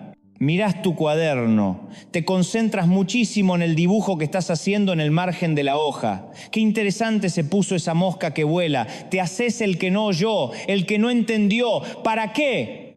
Para no meterte en problemas, para que el jefe no se enoje contigo. No es mi guerra, dices. Yo tengo que cuidar mi trabajo, tengo una familia que alimentar. ¿Sabes cómo se llama eso? Se llama cobardía, se llama compromiso. Acabas de negociar tu integridad. Por tu seguridad laboral, acabas de sacrificar a tu compañero en el altar del Dios poder de tu oficina. Y luego llegas a tu casa, te tirás en el sofá, prendes el televisor, ves al político negociar un voto y lo llamás vendido, hipócrita. Por favor, tercera escena, tu cubículo, fin de mes, tienes que presentar el informe de ventas y los números no te dan, no llegaste a la meta, fracasaste. ¿Qué haces? Presentas el informe honesto y dices: fracasé. No llegué. ¿Este mes fue malo? ¿O maquillas los números? No es mentir, claro que no. Es ser creativo. Es proyectar una tendencia positiva. Mueves un número de la semana que viene para esta. Escondes un gasto por aquí. Inflas una proyección por allá. Total, el mes que viene lo acomodas. Dios proveerá. Encima usás a Dios. Eso no es estrategia de negocios, eso es mentira, es engaño, es corrupción, es la misma corrupción que criticas en el gobierno, pero en escala pequeña, en tu metro cuadrado, es la misma semilla, es el mismo espíritu. Pero claro, tu corrupción es necesaria para mantener tu trabajo, la corrupción del político es avaricia para robarle al país, qué conveniente. ¿Ves la doble moral? Queremos que Él sea una estatua de mármol de integridad, mientras nosotros somos de gelatina. Nos doblamos con el primer vientito, con la primera mirada fea del jefe. Queremos un Daniel en el palacio de gobierno, mientras nosotros somos unos cobardes en el cubículo de la oficina. ¿Y sabes por qué somos así? ¿Sabes por qué comprometemos? ¿Por qué negociamos nuestra fe, nuestra integridad, nuestros valores todos los días por cosas tan pequeñas? Volvamos al rey Saúl, el rey de las excusas, el rey que adoraba al Dios poder del qué dirán. Dios le dio una orden clara: ve y destruye a Amalek. Todo, no dejes nada. Ni hombres, ni mujeres, ni niños, ni bueyes, ni ovejas.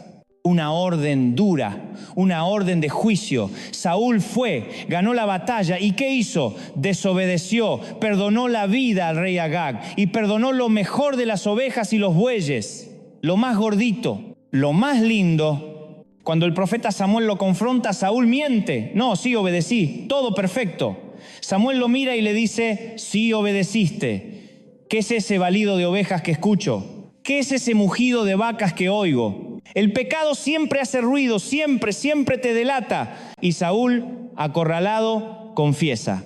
Pero escucha su excusa. Es la excusa del político moderno. Es brillante. No dice fui avaro. No dice quise quedarme con el botín. Dice dos cosas terribles. Primero, dice, es que el pueblo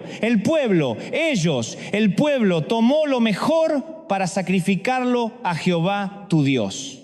¡Qué genialidad! ¡Qué excusa, maestra! No, profeta, no es corrupción, es religión, es para adorar a Dios. Vamos a hacer una gran barbacoa, un gran asado para el Señor. Usó a Dios como excusa para su desobediencia. ¿Cuántas veces hacemos eso? ¿Cuántas veces comprometemos nuestros valores por un bien mayor?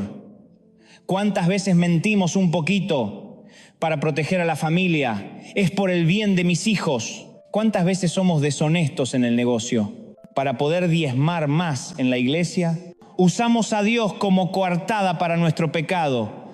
¡Qué asco! Y la segunda excusa que dio Saúl fue la peor. Fue la raíz de todo. Confieso, pequé. Pero es que tuve miedo del pueblo y obedecí a la voz de ellos. Ahí está la raíz de todo compromiso. Tuve miedo del pueblo, tuve miedo del qué dirán, tuve miedo de perder mi popularidad, tuve miedo de que me dejaran solo, tuve miedo de no ser el rey que ellos querían. Así que en lugar de obedecer la voz de Dios, obedecí la voz del pueblo. Ese es el pecado de Saúl y es nuestro pecado. Tuviste miedo de tu jefe y obedeciste a la voz del chiste vulgar. Tuviste miedo de perder tu trabajo y obedeciste a la voz de la injusticia, guardando silencio. Tuviste miedo de no ser aceptado y te uniste al chisme de pasillo. Tuviste miedo de parecer un fracasado y maquillaste los números. Tuviste más miedo de tu pequeño Dios poder, de tu jefe, que del Dios todopoderoso. Tuvimos miedo del pueblo, más que miedo de Dios. Tuvimos miedo de nuestro pequeño Dios poder, el jefe, el gerente, el qué dirán. Ese fue nuestro Dios. Y luego, con esa vida llena de miedos, llena de pequeños compromisos, llena de maquillajes, nos sentamos en el sofá, en nuestro trono de la hipocresía, a exigirle al presidente que sea un David valiente, que no le tenga miedo a nadie. ¡Qué hipocresía! ¡Qué descaro! Queremos un David en el trono, cuando nosotros somos Saúl en la oficina. No te has dado cuenta, pero estás pidiendo un imposible. Estás pidiendo que el mundo político te dé un héroe, porque tú no eres capaz de ser un héroe en tu propia casa. Quieres un padre para la nación, porque tú no estás siendo padre en tu propia familia. Quieres un líder espiritual para el país, porque tú no eres el líder espiritual en tu matrimonio. Estamos buscando en el palacio de gobierno al sacerdote que no estamos siendo en nuestra propia sala. Estamos buscando en la Casa Blanca al profeta que no nos atrevemos a hacer en nuestro propio cubículo. Le exigimos al presidente que lea la Biblia, que sea un teólogo. Mientras la nuestra junta polvo en la mesita de noche, la usamos para calzar la mesa que se mueve. Le exigimos a él que ore por la nación, que sea un profeta, que tenga línea directa con Dios. Mientras nosotros no podemos orar ni 15 minutos por nuestra esposa, por nuestros hijos, porque estamos muy ocupados viendo el partido de fútbol, O la serie en Netflix. Le exigimos a él que sea el muro de contención moral del país, el gran guardián de los valores. Mientras nosotros dejamos que el internet sin filtro, que Netflix, que TikTok, que las malas influencias eduquen a nuestros hijos. Les damos la tablet para que no molesten. Estamos demasiado cansados para ser padres, demasiado ocupados adorando a nuestro propio Dios confort. Somos reyes ausentes en nuestro propio reino. Pero queremos ser los jueces expertos del reino ajeno. ¡Qué cómodo! Y esta necesidad desesperada de tener un héroe de mármol allá arriba, esta necesidad de que alguien sea puro, ya que nosotros somos un desastre, esta necesidad de que alguien sea valiente, ya que nosotros somos cobardes en la oficina, ¿sabes de dónde viene? Viene de un lugar mucho más profundo y mucho más peligroso. Viene de que hemos olvidado quién es el verdadero rey. Viene de que hemos puesto nuestra esperanza en la silla presidencial. Y esa silla es un trono de idolatría. Estamos buscando un Salvador, estamos adorando al Dios poder. Y es que esa trampa es la más vieja de todas. La más antigua es la trampa de la idolatría. Y no me refiero a la idolatría obvia, la de la estatuita de yeso en la esquina. No. Esa es para principiantes. Me refiero a la idolatría del corazón. La idolatría de poner tu esperanza en algo o en alguien que no es Dios. Y nosotros, la humanidad, somos adictos a buscar salvadores. Adictos. Nos encanta tener un ídolo visible. Nos encanta adorar algo que podamos tocar. Queremos un Moisés. Siempre queremos un Moisés. Piénsalo. Vuelve al Antiguo Testamento. Agarra la Biblia. El pueblo de Israel está esclavo en Egipto. 400 años. No 4 años, 400. Lloran, gimen y claman a Dios. ¿Y qué esperan? ¿Esperan que Dios envíe un comité, un sindicato, un plan económico? No. Esperan un hombre, un líder, un salvador, alguien que haga la magia. Y Dios se los da. Les envía a Moisés. ¿Y a quién envía? ¿Al mejor orador? ¿Al que tenía el mejor título de la Universidad del Nilo? No, a un tipo que tartamudeaba. Un tipo que tenía miedo, un tipo que se había escapado por asesino. Ese es el material que Dios usa. Dios usa la basura del mundo para avergonzar a los sabios. Pero Moisés va, habla con Faraón, vienen las plagas, el mar rojo se abre, ¡pum! Impresionante, el milagro más grande. ¿Y qué pasa con el pueblo? ¿Agradecen a Dios? No, el pueblo se vuelve adicto a Moisés, se vuelven dependientes. Se vuelven bebés espirituales, cualquier problemita. Corren a Moisés. Moisés, tenemos sed. Y Moisés tiene que golpear la roca. Moisés, tenemos hambre. Y Moisés tiene que pedir el maná. Moisés, esta gente nos quiere atacar. Y Moisés tiene que subir al monte a orar con los brazos en alto. Todo era Moisés, Moisés, Moisés. No aprendieron a buscar a Dios por sí mismos. No, aprendieron a buscar al intermediario. Aprendieron a buscar al líder político espiritual, al ídolo de carne y hueso. ¿Y cuál es la prueba de esto? La prueba de oro, literalmente.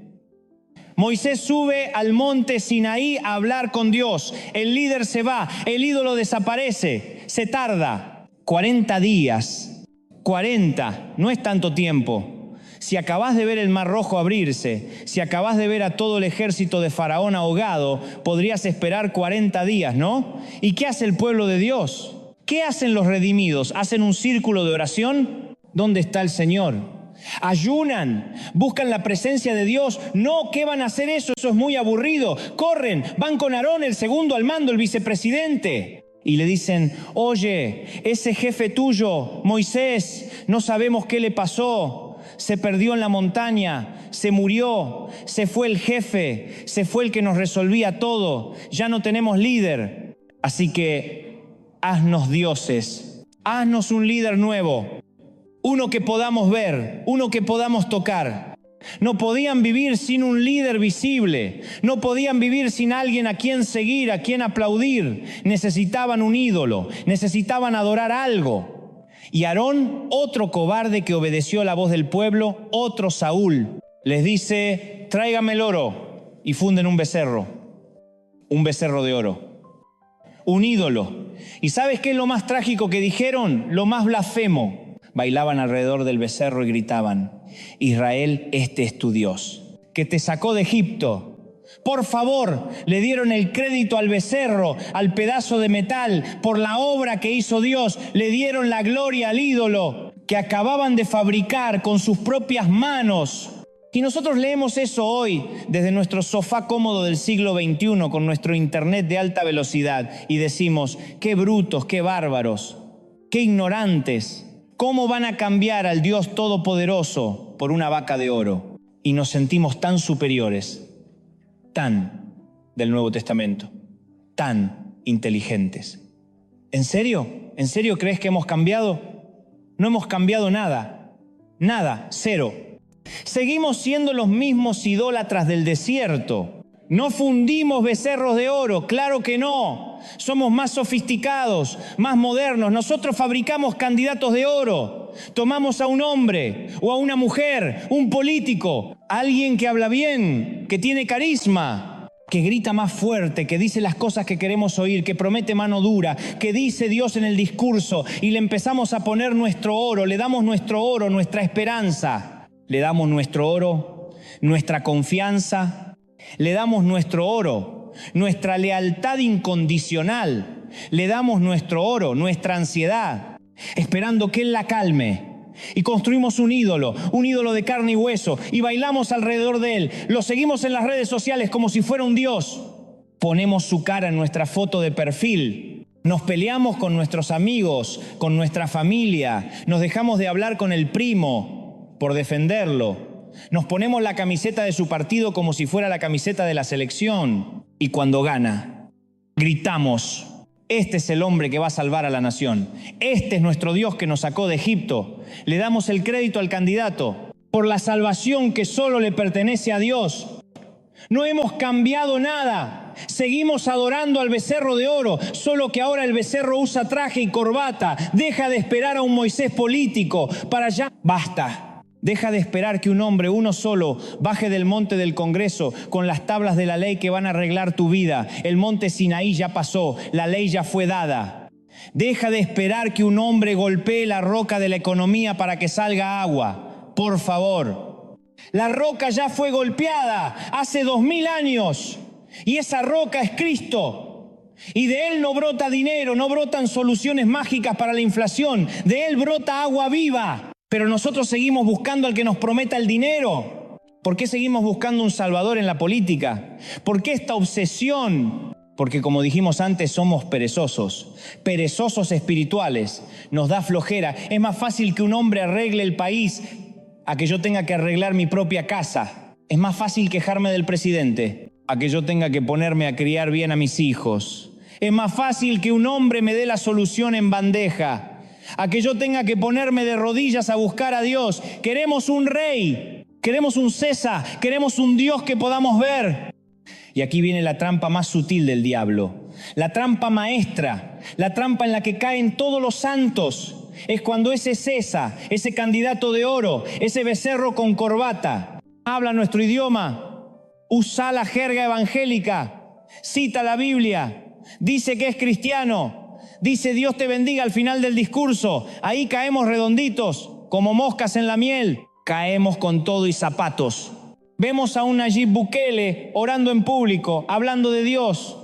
Y millones de cristianos, desesperados por un ídolo, por un referente, dicen: este es el ungido de Jehová. El nuevo David, el que va a restaurar todo. Amén. Y se nos olvida algo. Se nos olvida que el diablo también sabe citar la Biblia. La usó para tentar a Jesús en el desierto. El diablo es un teólogo experto. Se nos olvida que los fariseos oraban en las esquinas, en público, para ser vistos por los hombres. ¿Y qué dijo Jesús? Los llamó sepulcros blanqueados, bonitos por fuera, podridos por dentro. Y que quede claro, yo no estoy juzgando la fe de ningún presidente. No es mi trabajo. Que Dios trate con ellos. Ojalá sean los hombres más santos de la tierra. Ojalá.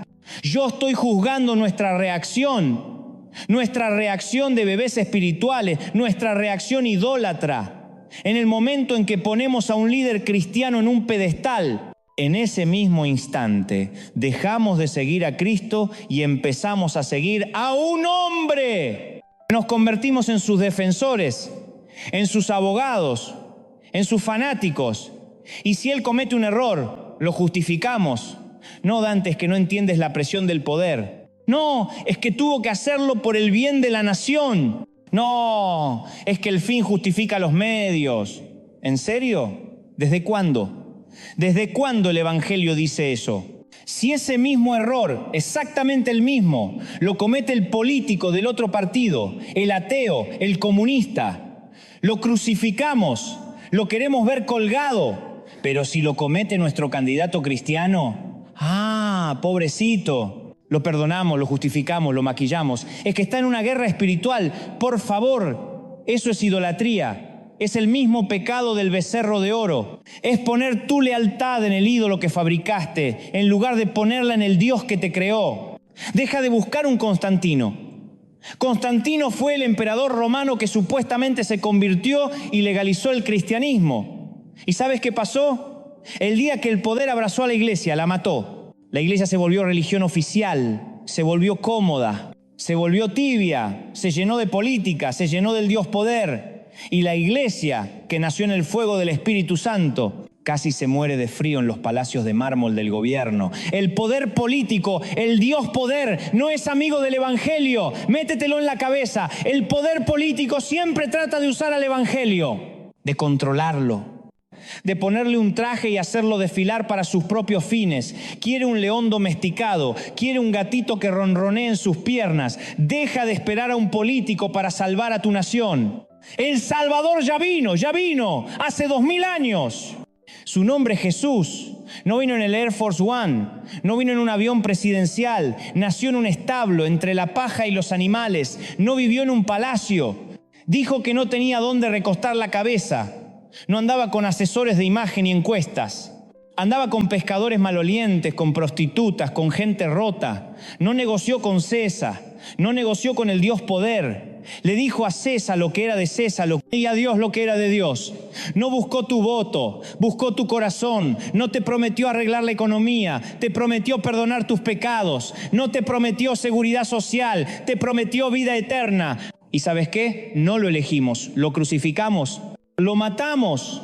¿Por qué? Porque no era el rey que queríamos. Queríamos un rey que sacara a los romanos, que nos diera prosperidad, que nos hiciera la nación más poderosa. Queríamos un rey político.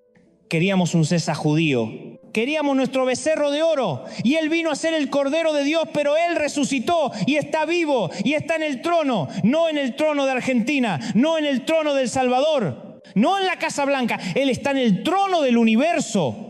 Él es el Rey de Reyes y Señor de Señores. Él es el verdadero poder. Tu esperanza no puede estar en la Casa Rosada. Tu esperanza tiene que estar en el trono de la gracia. Tu seguridad no puede depender de si la bolsa sube o baja. Tu seguridad tiene que depender de la roca de los siglos que nunca se mueve. Tu paz no puede depender del resultado de la próxima elección. ¡Qué fe tan barata! ¡Qué fe tan débil! Tu paz tiene que depender de la sangre que se derramó en el Calvario, que te reconcilió con el Creador. No me importa quién esté sentado en la silla presidencial. No me importa que se siente quien sea. Puede estar el mejor o puede estar el peor. Puede estar un santo o puede estar el anticristo mismo. Mi rey sigue siendo el mismo. Mi Salvador no cambia. Mi Señor está en control. Punto. Cuando entiendes eso, se te va el miedo, se te va la ansiedad. Dejas de necesitar un Moisés político, porque ya tienes al Dios de Moisés viviendo en tu corazón. Cuando entiendes eso, dejas de ser un juez del sofá, porque estás demasiado ocupado siendo un soldado en la arena. Y dejas de hacer la pregunta equivocada, la pregunta del sofá, la pregunta del espectador, la pregunta que te distrae. ¿Los presidentes creen en Dios? ¿Tienen fe? Hemos pasado casi una hora demoliendo esa pregunta, pisoteándola. Hemos visto que es una trampa, es la trampa del político que usa a Dios como un disfraz de smoking. Es la trampa del César que se droga con el Dios poder y se cree su propio Dios. Es la trampa de nuestra propia hipocresía, donde le exigimos a Él una santidad que no tenemos, una fe que no practicamos y una valentía de la que carecemos. Hemos visto que es una idolatría la búsqueda de un becerro de oro, de un Moisés político que nos salve, porque nos da pereza buscar a Dios por nosotros mismos. Así que esta noche vamos a dejar de hacer la pregunta equivocada. ¡Basta! Y vamos a hacer por fin la pregunta correcta, la pregunta que Dios quiere hacerte a ti esta noche, a ti que me estás escuchando. Quizás en la oscuridad de tu cuarto, con el corazón apretado por la ansiedad. La pregunta que resuena desde el trono de la gracia, el trono verdadero, no es: ¿el presidente de tu país todavía cree en Dios?